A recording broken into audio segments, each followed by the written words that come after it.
Selamat pagi adik-adik sekalian. Salam, Om Swastiastu, salam sejahtera bagi kita semua. Assalamualaikum warahmatullahi wabarakatuh. Bagaimana kabarnya adik-adik sekalian pada pagi hari ini? Pujian semoga selalu baik. Oke, untuk selanjutnya Bapak akan mengambil absen. Oke, untuk hari ini masuk semua, tidak ada yang izin. Selanjutnya Bapak tanya kepada adik-adik sekalian, apakah ada yang masih ingat mengenai materi minggu lalu? Oke, kalau masih ingat, minggu lalu sudah menjelaskan mengenai hidrosfer atau lapisan air. Lapisan air ini merupakan sebuah lapisan yang mengelilingi bumi ini, meliputi sungai, laut, samudra, rawa, dan air tanah. Dan pagi hari ini kita bahas mengenai siklus hidrologi. Siklus hidrologi ini membahas mengenai atau berkaitan pada hujan. Sebelumnya, Bapak bertanya kepada adik-adik sekalian, bagaimana proses terjadinya hujan? Dan yang kedua, apakah air di dunia ini lama kelamaan apakah tetap, atau sebaliknya lama kelamaan apakah akan habis? Oke, ada Ica. Oke, depan. Oke, Ica. Nah sekali, menurut Ica bahwa air di dunia ini tetap karena adanya hujan, proses terjadinya hujan secara alamiah. Oke.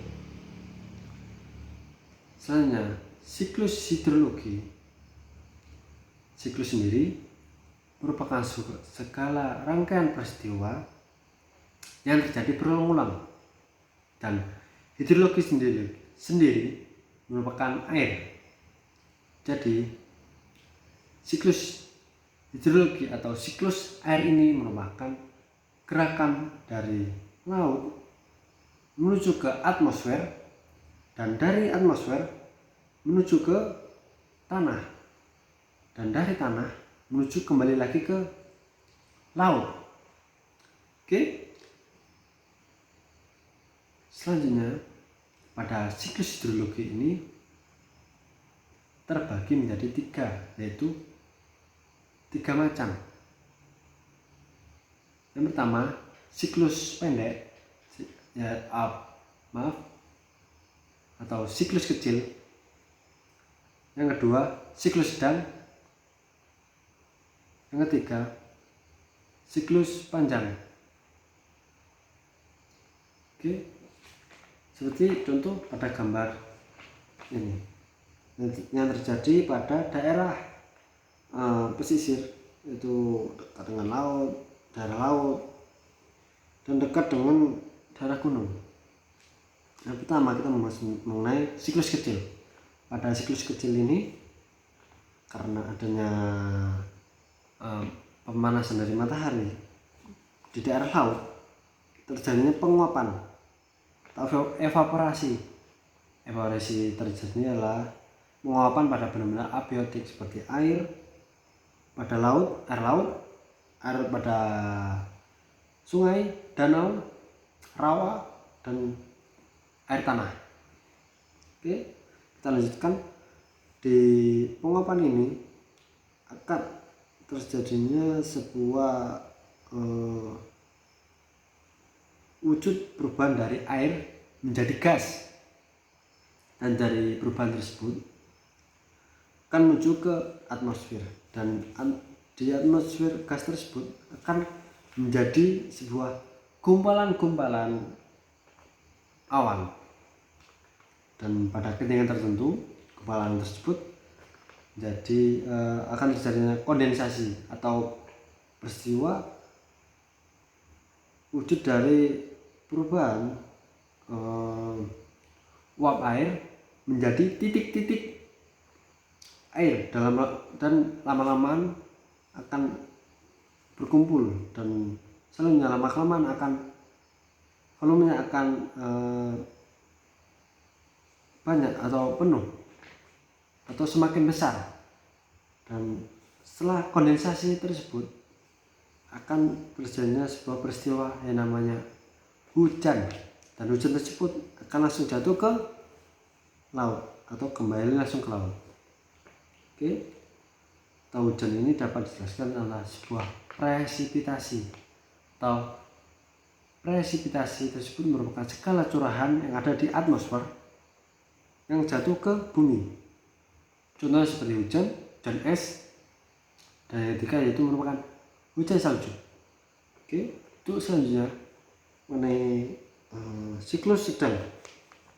Pada siklus sedang ini yang membedakan yaitu setelah penguapan gas yang ada atau awan yang ada terbentuk akan terbawa oleh angin, dan angin yang ada di sini dilakukan mengarah pada daerah dekat dengan gunung.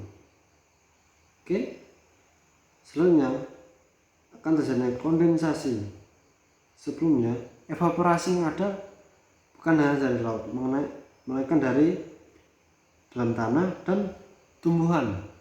Dan tumbuhan ini merupakan adanya proses transpirasi atau yang terjadi pelepasan uap air yang terjadi pada mulut, batang, atau daun pada tumbuhan. Dan selanjutnya penguapan ini langsung terbentuk menjadi awan, dan selanjutnya adanya peristiwa kondensasi selanjutnya menjadi hujan atau presipitasi. Maksudnya akan jatuh ke bumi, selanjutnya akan mengalir ke daerah yang tinggi, ke daerah yang lebih rendah tersebut, dan selanjutnya akan menuju ke tempat asalnya yaitu daerah laut. Dan pada jatuhnya air tersebut di atas tanah ada yang namanya run off, atau pergerakan air di permukaan tanah menuju ke laut. Selanjutnya dari proses infiltrasi, yaitu air dalam permukaan tanah akan masuk, adanya perembasan ke dalam tanah. Oke, akan menuju, dan runoff tersebut akan menuju ke daerah lebih rendah dari sungai atau selokan menuju ke laut. Oke, dan selanjutnya mengenai siklus yang ketiga yaitu siklus panjang.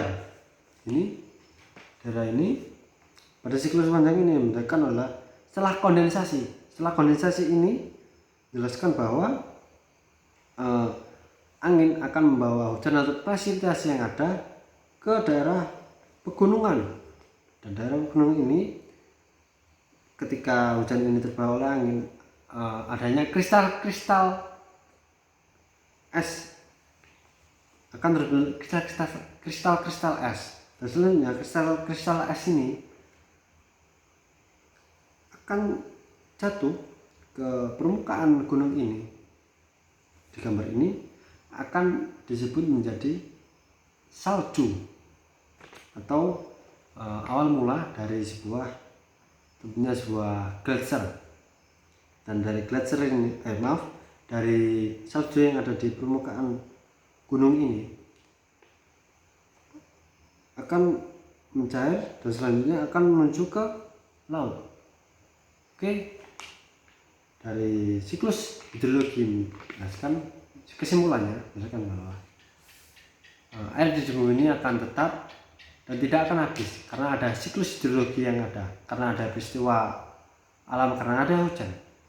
Oke, selanjutnya apakah ada yang kurang jelas, apakah ada yang belum dipahami, apa ada yang perlu ditanyakan? Oke, kalau tidak ada, untuk minggu depan kita akan membahas tentang sungai atau jenis-jenis sungai. Oke, untuk hari ini sekian yang Bapak paparkan. Kita akan bertemu minggu depan. Selamat pagi. Terima kasih.